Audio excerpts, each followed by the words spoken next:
Friends, welcome back to another video. Welcome back to earth mom Dehradun और मैं हूं ज्योति। Welcome करती हूं आप सभी का अपने चैनल में। सो दोस्तों, चलिए विदाउट फर्दर डिले शुरू करते हैं फटाफट से आज का वीडियो। जैसे कि आप सब जानते ही हैं कि अनुराग डोभाल हो चुके हैं घर से इविक्ट, लेकिन घर से इविक्ट होने के बावजूद अनुराग डोभाल का अब तक कोई भी मीडिया इंटरेक्शन या मीडिया में इंटरव्यू हमें देखने को नहीं मिला। तो आखिर में बैक कैमरा ऐसी क्या क्या हरकतें हुई, ऐसी क्या क्या बातें हुई, या ये बोलिए कि ऐसी क्या लड़ाइयां हुई जिसकी वजह से अनुराग डोभाल ने शो के मेकर्स को इंटरव्यू देने से कर दिया साफ मना। तो आज वीडियो में मैं आपको सारे बिहाइंड द सीन्स बताऊंगी, जो बहुत सारे सूत्रों के माने तो सोर्सेस के थ्रू पता चल रहा है कि जैसे ही अनुराग डोभाल घर से बाहर हुए, क्योंकि एक बार जो बंदा एलिमिनेट हो गया उसे घर से बाहर जाना ही पड़ता है रूल्स के मुताबिक। तो अनुराग डोभाल जैसे ही घर से बाहर गए, उनकी मेकर्स और टीम के साथ हुई है बहुत तगड़ी बहसबाजी या बहुत तगड़ी लड़ाई, क्योंकि उन्होंने साफ अपने इविक्शन को अनफेयर बताया। उन्होंने यही कहा कि अगर इसी तरीके से निकालना था तो पब्लिक वोटिंग क्यों बोली, और अगर आप लोगों के अंदर इतनी गट्स है तो मुझे वापस से भेजो शो में और मुझे पब्लिक वोटिंग के तहत निकाल के दिखाओ। मैं जानता हूं कि मेरी ब्रो सेना मुझे कभी भी वोटिंग के आधार पे हारने देगी ही नहीं।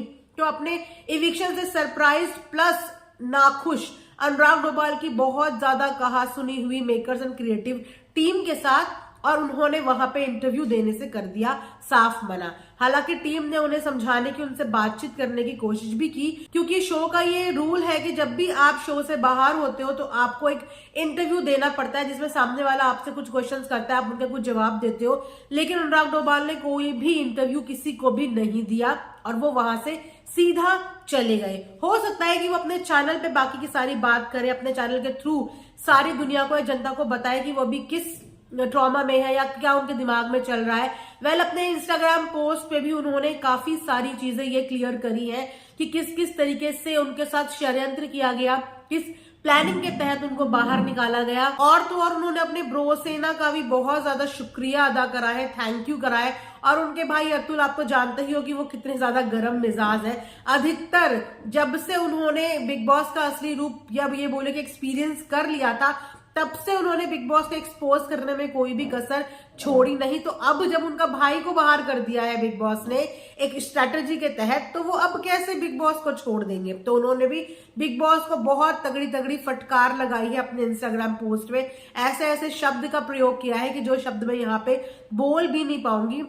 गुस्से में इंसान करता नहीं तो क्या करता। डिसअपॉइंटमेंट इस बात का है कि वहां पे पब्लिक बेवकूफ बन गई, क्योंकि हर पब्लिक बिग बॉस के अंदर अपना एक फेवरेट कंटेस्टेंट चुन के बैठी होती है कि हाँ, मेरा ये इस जर्नी में फेवरेट कंटेस्टेंट है और मैंने इस जर्नी में इस कंटेस्टेंट को आगे लेके जाना है। तो वहां पे जितना डिसअपॉइंटमेंट एक कंटेस्टेंट का होता है, उससे कई ज्यादा डिसअपॉइंटमेंट होता है पब्लिक का। बिकॉज पब्लिक का फेवरेट जब बाहर आता है तो पब्लिक बहुत ज्यादा डिसअपॉइंट हो जाती है कि भैया अब किसको सपोर्ट करें। जिसको सपोर्ट करते थे उसको इस तरीके से निकाला गया जिस तरीके से नहीं निकालना चाहिए था।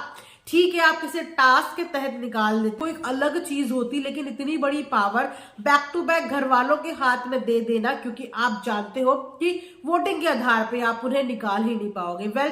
घर के अंदर भी कभी भी अनुराग डोभाल बिग बॉस से दबे नहीं, चाहे वो बिग बॉस हो या बिग बॉस के होस्ट हो, वो कभी भी किसी से दबे नहीं। उन्हें जब जो बोलना था उन्होंने वो सब बोला है, जो उनके दिल में आया वो उन्होंने बोला है। और शायद यही रीजन है कि बिग बॉस इन सब चीजों को पर्सनल लेके चले गए, कि उन्होंने एक बार तो ये भी ऐलान कर दिया था कि अब ये Bigg Boss versus UK 07 rider है, यानी कि अब सारा गेम अलग, सारे कंटेस्टेंट अलग, लेकिन ये जो गेम है वो अब अनुराग डोभाल और बिग बॉस के बीच में है। ये बिग बॉस की ही जुबानी में आप सबको बता रही हूँ। तो फाइनली बोलते हैं ना कि जो मकान का मालिक है, चलेगी तो उसकी ही, उसका जब मन आएगा वो निकाल के बाहर कर सकता है। तो यहाँ पे सामने वाला अगर अपना वोकलनेस दिखा भी रहा है, वोकल होकर चीजें बोल भी रहा है, घबरा नहीं रहा है, पर अल्टीमेटली ओनर का पूरा राइट बनता है। तो भैया ओनर ने अपना बोलते ना कुर्सी का बोलते ना अपनी कुर्सी का उपयोग कर लिया, मतलब जिस गद्दी पे ओनर बैठे थे उन्होंने उपयोग कर लिया कि भैया ये घर मेरा ही है और मेरा जिससे मन होगा मैं इस घर में लेके आऊंगा और मेरा जिससे मन होगा मैं इस घर से लेके जाऊंगा। अनुराग डोभाल के मेकर्स के साथ जो बातचीत उसमें अनुराग डोभाल ने ये भी कहा कि भैया जब अपने फेवरेट को ही जिताना है, जब अपने फेवरेट्स को ही आगे ले जाना है तो क्यों भाई सबका बेवकूफ बनाते हो। तो बहुत ज्यादा गुस्से वाला सीन इससे अनुराग डोभाल का हुआ है, बिल्कुल कट ऑफ टाइप का। पता नहीं कि वो कोई भी इंटरव्यू देंगे या नहीं देंगे, किस तरीके से इनका आपसी रजामंदी होती है या आपसी समझौता होता है, क्या होता है। लेकिन इस समय फिलहाल कोई भी इंटरव्यू अभी तक उनका मीडिया में नहीं आया है। देखते हैं आगे 1-2 दिन में कोई इंटरव्यू आता है या नहीं, वो देते हैं या नहीं। लेकिन ये जो भी हुआ उन सारे सिनेरियो के बारे में आप लोग कमेंट सेक्शन में जरूर बताना कि आपको क्या लगता है कि इस तरीके का जो इविक्शन कर दिया गया है और एक उस कंटेस्टेंट का जो कंटेस्टेंट टॉप 5 में अपने आप को देख रहा था, अपनी जर्नी देख रहा था, क्योंकि अगर वोटिंग का ही तो खेल था, ओटीटी के टाइम पे भी वोटिंग का ही खेल था, एल्विश की फैन फॉलोवर्स थे, फॉलोइंग थी, वोटिंग की, जीत गए, वोटिंग का ही सारा शो है। और अगर वोट ही काउंट नहीं होने और वोटिंग के आधार पर निकालना ही नहीं तो ये कंटेस्टेंट को अपने आप में बायसनेस लग रही है कि फिर तो हम किस उससे जाएं, क्योंकि एक व्लॉगर के पास यूट्यूब की ही जनता है जो उसको जानती है, एक टीवी एक्टर के पास तो पूरी जनता है कि उसको बहुत सारे लोग जानते हैं इंडिया में, लेकिन एक व्लॉगर के पास एक पर्टिकुलर यूट्यूब की ही ऑडियंस होती है कि उसको लोग जानते हैं। और अगर वही ऑडियंस को वोट का अधिकार ना दिया जाए या उनकी वोट्स की कोई महत्व ही ना हो तो ये अपने आप में डिसअपॉइंटमेंट रहता है। होने वाले आगे के सीजन्स के लिए, यानी कि अगर आगे के सीजन्स में अब ये किसी यूट्यूबर्स को अप्रोच करते हैं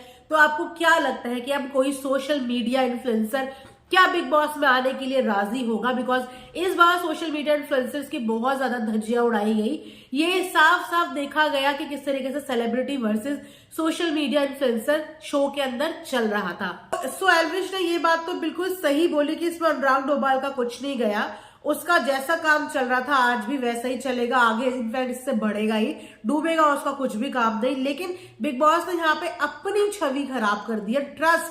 एक ट्रस्ट और एक विश्वास को गेन करने में बिग बॉस को यहाँ पे 17 सीजन लग गए और जिस तरीके से इस सीजन में बिग बॉस ने किया, मुझे लगता है कि अब लोगों का बिग बॉस पर से विश्वास टूट गया है, डगमगा गया है।